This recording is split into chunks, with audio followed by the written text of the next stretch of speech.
Now we know that the vaccines work well enough that the virus stops with every vaccinated person.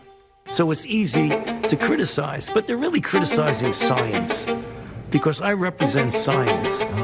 That's dangerous. I wanted to have you take a look at some of this data, including the number of deaths. That is a record. Are they sure that the people in China weren't eating bats at a wet market? Are you sure?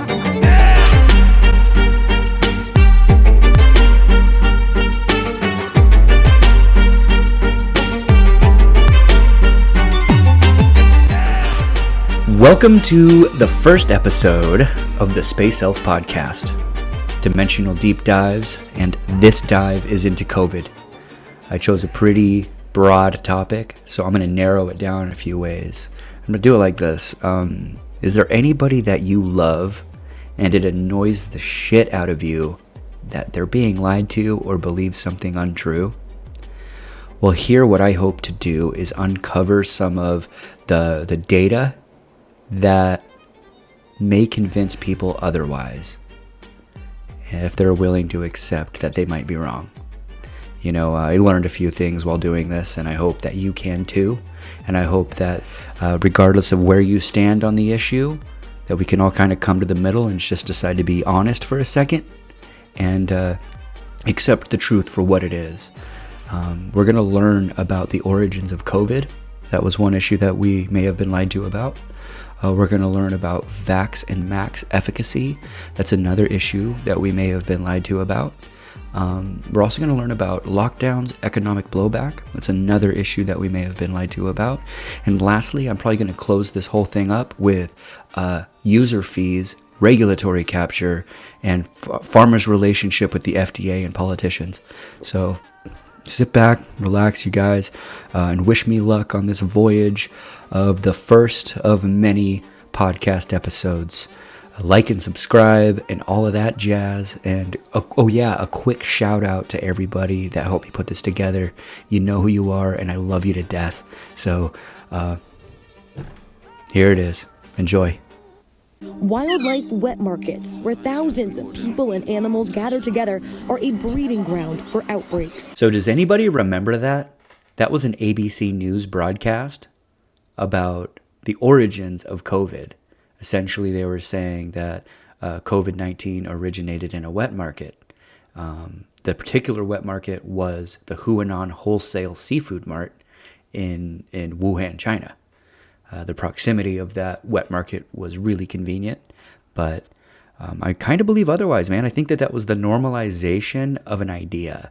They were normalizing it, saying everybody knows this is where this disease came from. However, there was a whole other theory called the lab leak theory, and there was a few hints along the way that maybe the wet market wasn't actually the origin of the virus. What do you mean by it? Do you mean like perhaps there's a chance that this was created in a lab, there's an investigation? A chance? Well, but oh my if there was God. evidence, I'd love to hear it. There's I just don't know. a novel respiratory coronavirus overtaking Wuhan, China. What do? Oh, you know who we could ask? The Wuhan novel respiratory coronavirus lab. The disease is the same name as the lab. That's just a little too weird, don't you think? And then they ask the scientists, they're like, how did this, so wait a minute, you work at the Wuhan respiratory coronavirus lab. How did this happen? And they're like, a pangolin kissed a turtle. And you're like, no, the name of your lab. If you look at the name, let me see your business card. Show me your business card. Oh, I work at the coronavirus lab in Wuhan. Oh, because there's a coronavirus loose in Wuhan. How did that happen? Maybe a bat flew into the cloaca of a turkey and then it sneezed into my chili and now we all have coronavirus. Like, come on. Wait a second. What about this? Listen to this. Wait a second. All right. John. Oh my God. There's been an outbreak of chocolatey goodness near Hershey, Pennsylvania. What do you think happened? Like, I don't know. Maybe a steam shovel mated with a cocoa bean. Or it's the chocolate factory. Maybe that's it. Yeah, I love Jon Stewart for recording this. I mean, instant legend just for that clip alone, not to mention all of his other work. I mean, I don't agree with him on everything, but that was pretty bitchin'. I'll tell you what, though, man. He predicted the future because just recently, I think it was December 5th or 4th or 5th, there was an investigation released from the Oversight Subcommittee regarding coronavirus performed by none other but the House of Representatives. So we're going to dig into some of this stuff and really see if Jon Stewart was right or not. Did he predict the future? Well, let's find out. December 4, 2024, the Select Subcommittee on the Coronavirus Pandemic, Chairman Brad Wenstrup. After action review of the COVID-19 pandemic, the lessons learned, and a path forward. All right, U.S. House of Representatives. Blah, blah, blah, dude. I get it, man. All right, so we have all of this shit here. But as you can see already, I highlighted a few things. Maybe your boy read the document. I'm going to tell you, bro, reading this document was insane. I learned so much stuff. This podcast deserves to be 18 hours long. There needs to be a real investigation to this entire thing. But I'm going to get into some of like the heavy hitters that I found important. And maybe subsequently you're going to find other ones more important. Who knows? But let's look at some of this shit already right off the top. The first bullet point right at the beginning is the possibility that COVID-19 emerged because of a laboratory or research-related accident is not a conspiracy theory. Well, I obviously totally disagree with Senator Paul. He's absolutely incorrect. Neither I nor Dr. Francis Collins, the director of the NIH, lied or misled about what we've done. The framework under which we have guidance about the conduct of research that we fund, the funding at the Wuhan Institute was to be able to determine what is out there in the environment in bat viruses in China. And the research was very strictly under what we call a framework of oversight of the type of research. And under those conditions, which we've explained very, very clearly, does not constitute research of gain of function of concern. There are people who interpret it that way, but when you look at the framework under which the guidance is, that is not the case. So I have to respectfully disagree with Senator Paul. He is not correct that we lied or misled the Congress. It's just not correct. What was that, Jon Stewart? What was that, Jon Stewart? What was the name of the lab? Oh, I don't know. Maybe a steam shovel mated with a cocoa bean. Or it's the chocolate factory. Okay.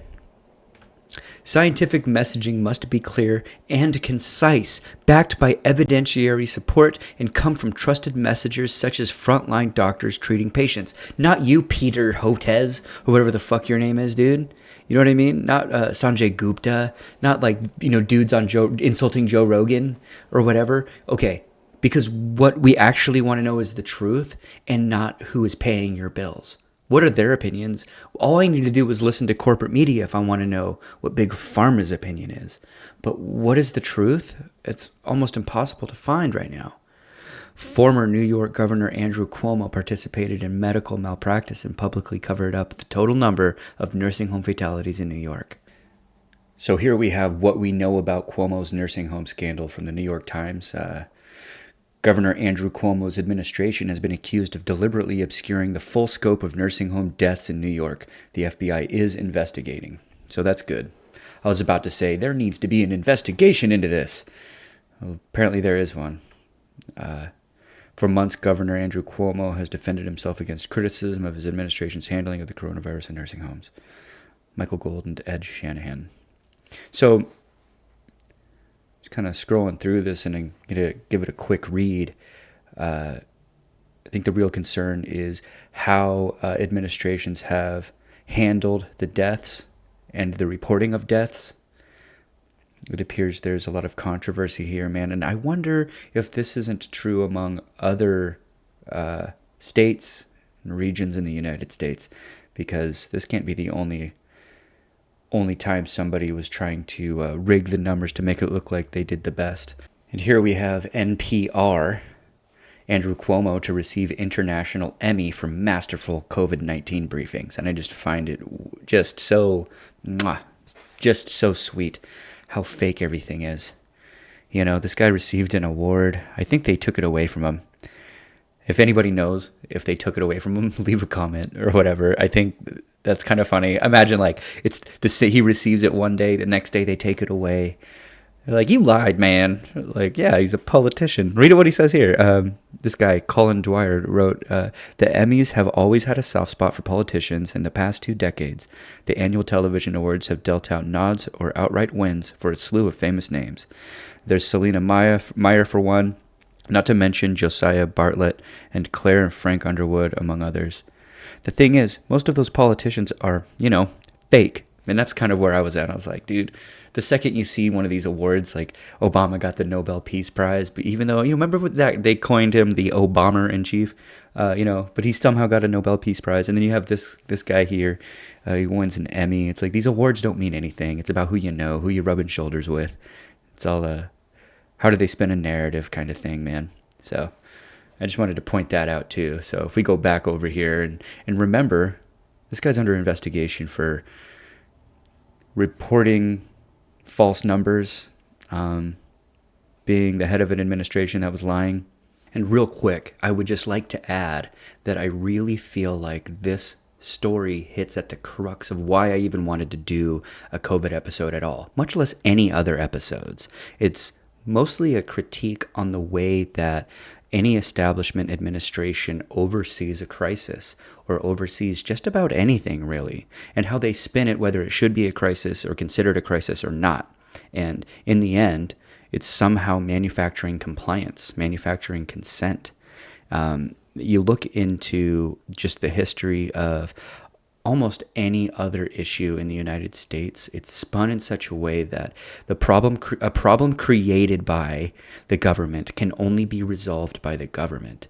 So there's this really interesting loop, and it's a circuit of a crisis is created, usually by government administrative action, and then it's spun to the people that this is a crisis that needs to be handled.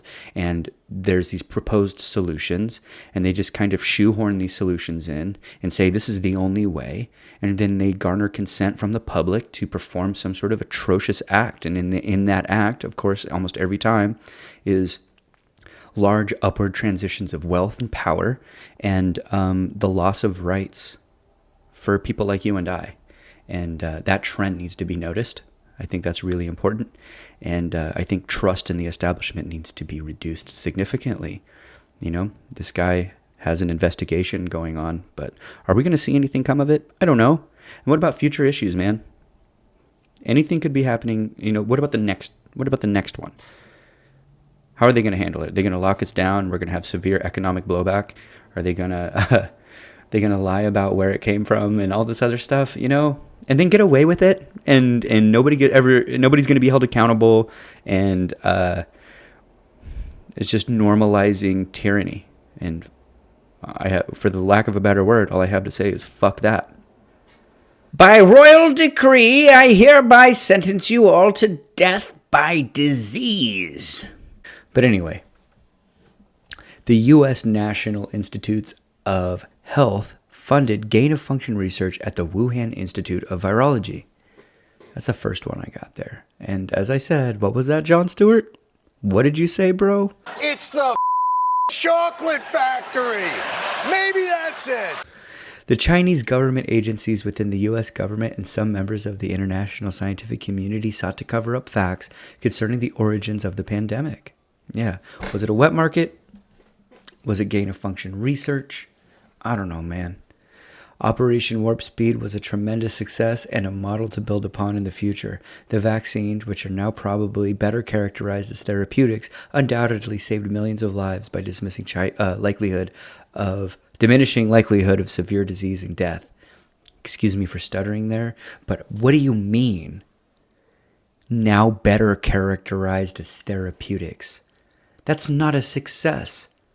A success would be we completed what we aimed to complete, because what they aimed to complete was a vaccination against COVID. But what they did complete was something of a therapeutic. It kind of reduces the symptoms. All right. I mean, if you look at the studies, and maybe I'm going to show a few later, you have the definitive Cochrane review that basically says that getting vaccinated likely reduces the symptoms that you receive. Cool. You can continue spreading the virus. It doesn't stop with you. If you could get sick a couple months afterwards, it's a therapeutic then. Why not take ivermectin? Well, we're going to get into that too. Anyway, rampant fraud, waste, and abuse plagued the COVID-19 pandemic response. And this actually is something that deserves its own podcast entirely. Okay? Insurance fraud.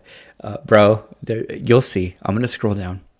Anyway, pandemic era school closures will have enduring impact on generations of American children, and these closures were enabled by groups meant to serve those children. Enduring impact on generations of American children, that's an interesting concept. It's, how many children graduated in the pandemic era and didn't really attend school prior? I know they had programs about online courses and stuff like that.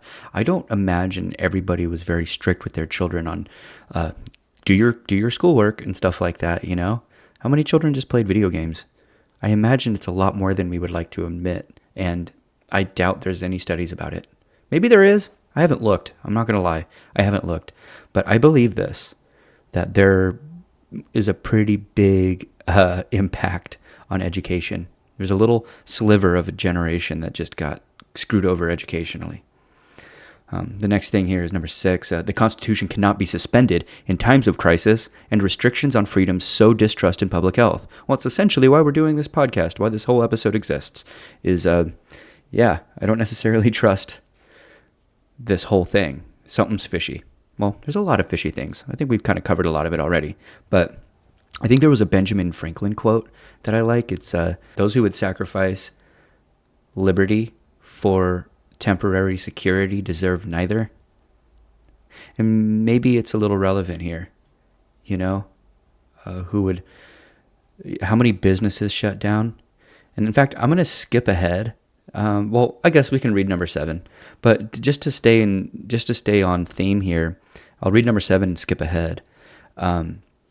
The prescription cannot be worse than the disease, such as a strict and overly broad lockdowns that led to predictable anguish and avoidable consequences. Okay, those go hand in hand onto what I wanted to get to. We're going to skip ahead to page 413, or was it 422? Let's try it. No, maybe it's 413. No, let's scroll up. 377 right here. In fact, we can even go up a little bit higher and say the economic impact of the coronavirus pandemic and associated government response on individuals, communities, small businesses, healthcare providers, states, and local government entities. So these next few pages kind of go over that. The COVID-19 pandemic's impact on American business. Well, we actually have a very specific one right here, and I'm going to highlight it right now. We're going to go, boom. Well, let's just highlight this whole paragraph. So,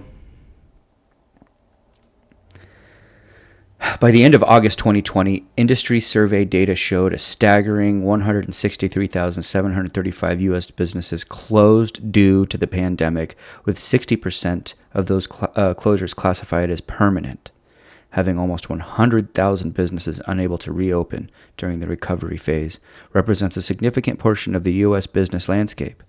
The impact of business closures varied across sectors. And I think what really, really frustrates me about that is we know which businesses remained open. So if you are leaning left politically or right politically, you probably have the same feeling when you look at these giant corporations like Amazon and Walmart and Fred Meyer and just name one. All of those supermarts that got to stay open because they were considered essential. But all of the mom and pops that didn't get to stay open, it's what is the difference? How come they got to stay open? Is it because they lobby and they participate in the political side of things? But the people that needed protecting the most didn't get it? And it seems to be a political bias of who they're going to protect constitutionally? Again, those who would sacrifice liberty for temporary security.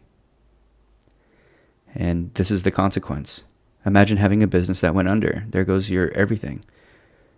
You lose your home, lose your income. What do you do when the people that you rely on to protect you from, it wasn't shut down because the disease was so severe.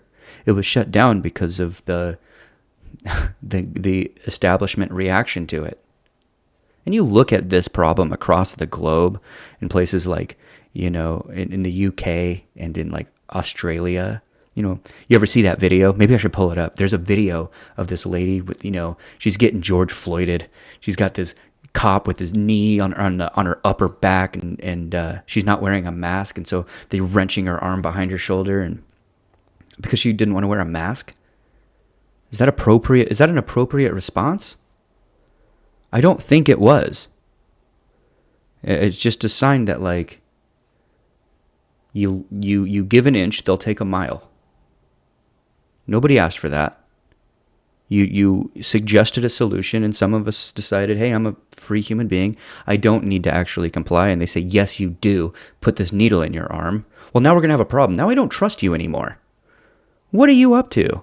If the disease were that bad, if COVID were really that bad, you wouldn't need to force me to take the vaccine. I would be like, oh, this is something we need to do. We need to do this. If it were really that bad, you wouldn't need to create laws and mandates. That's how I feel about it. And this is just one of the impacts. Economic blowback from lockdowns. People lost their businesses. If we scroll down a little bit farther, we start seeing some charts. And a lot of people were told that they were going to qualify for loan forgiveness. You get a loan, like a business loan, to start your business, and you can't pay it back, and your business gets shut down. And then it says right here, finding business closures disproportionately impacted rural and low-income areas and have led to long-term changes in these areas. And I think it's tragic, man. This was a problem created by administrative action. This isn't a problem created by the severity of a disease. It just wasn't. And don't get me wrong, the argument isn't that nobody died and there wasn't a disease. That's not what I'm saying. I'm quite literally just referencing this right here, saying that the laws that were employed at the time led to a severe financial hardship for a large portion of small businesses. Too large. The lack of supply chain diversity exacerbated economic and business recovery. So I don't know about you guys, but where I work, there was a lot of delays in construction, because I work in construction. There were a lot of delays because we couldn't get parts that we needed to finish our construction. And it led to unemployment. It led to us sitting and waiting for our project to continue. A lot of jobs shut down. And where I live, there were a lot of holes in the ground that were going to be new buildings and new construction that just are now today holes in the ground. They had a crane there, and then they took the crane down, and now that building just won't exist. So, something to think about. Maybe the economic impact was a lot worse than they want to talk about. Last one here. Public health officials' arbitrary and overly broad mitigation measures and aggressive efforts to squash legitimate scientific debate unnecessarily exacerbated unemployment. And that's the arbitrary thing is what gets me, even down to the point of boosters. We know that after a couple months, you end up getting sick anyway. You're still able to get sick, even while you're vaccinated. So some of this data, the definitive Cochrane review, it's a 2-month window of research and randomized controlled trials. And within those trials, there was a percentage of people that got sick within those 2 months, even though they were vaccinated. So that was the first thing. The second thing was they discovered that it severely reduced the impact of COVID.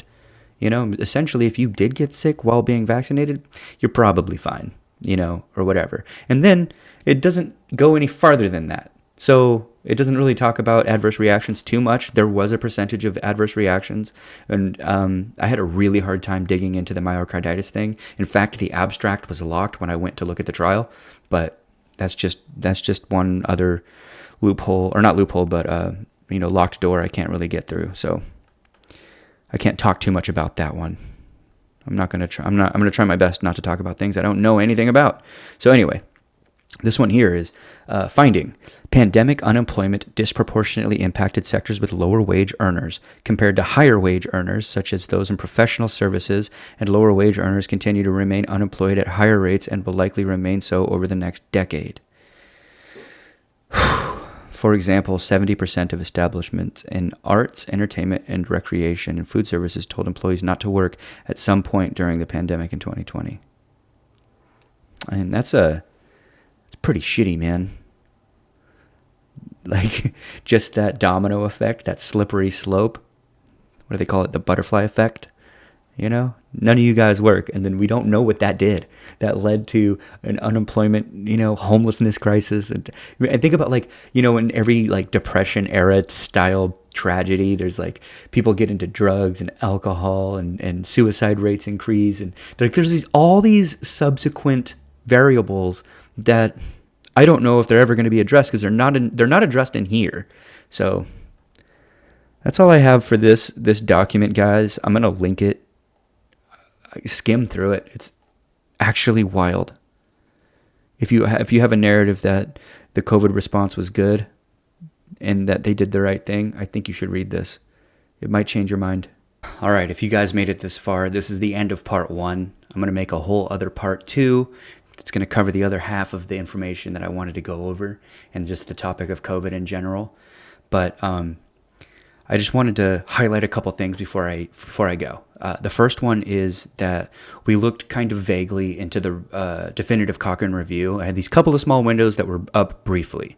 But in part 2, I'm going to dig into the efficacy of the vax and the masks.